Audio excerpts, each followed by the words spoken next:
Friends, welcome to a journey of devotion, love, and inner peace. Krishna Bhakti. It's more than just worship, it's the way of life.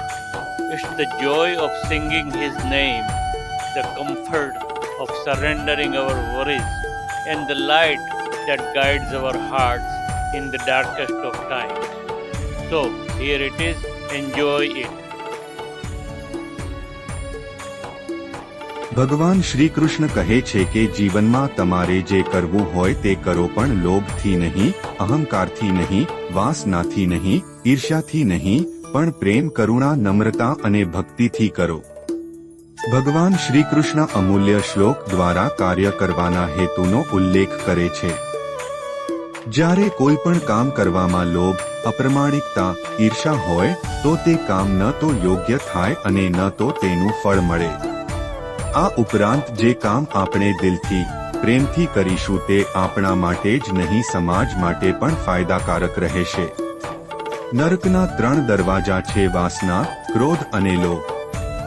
જે વ્યક્તિ કામી સ્વભાવનો હોય, જેના મનમાં લોભ હોય અને જે અંતર્ગત ક્રોધી સ્વભાવનો હોય, તેના માટે નરકના દરવાજા હંમેશા ખુલ્લા હોય છે. એટલે કે આવી વ્યક્તિને નરકમાં સ્થાન મળે છે.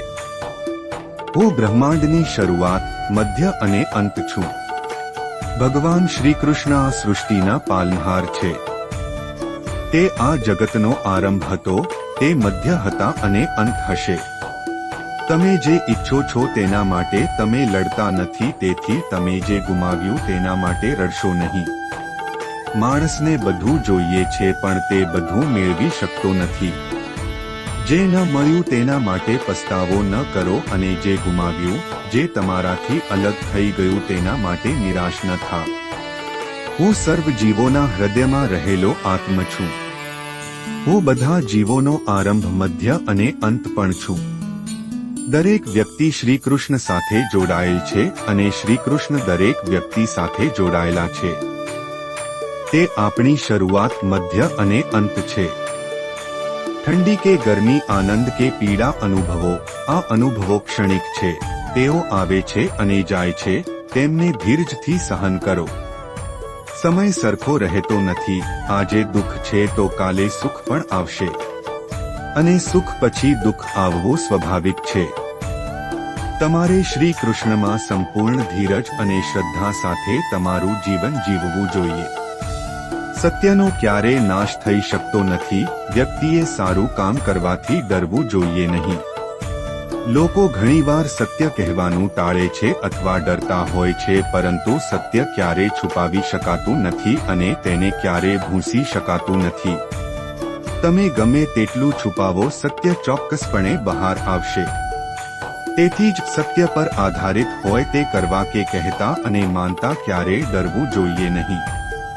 ખાસ શરીર તરફ આકર્ષિત ન થાવ. એ ધોળ છે, તે ધોળમાં ભળી જશે. આત્મા અમર છે, જે ભગવાનમાં ભળી જશે. શ્રી કૃષ્ણમાં લીન થવામાં આત્મકતાની સુંદરતા જોવા મળે છે.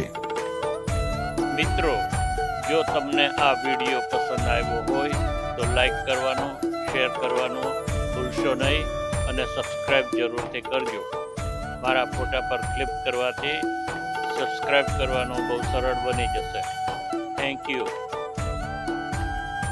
મિત્રો, જો તમને આ વિડીયો પસંદ આવ્યો હોય તો લાઈક કરવાનું, શેર કરવાનું ભૂલશો નહીં અને સબસ્ક્રાઇબ જરૂરથી કરજો.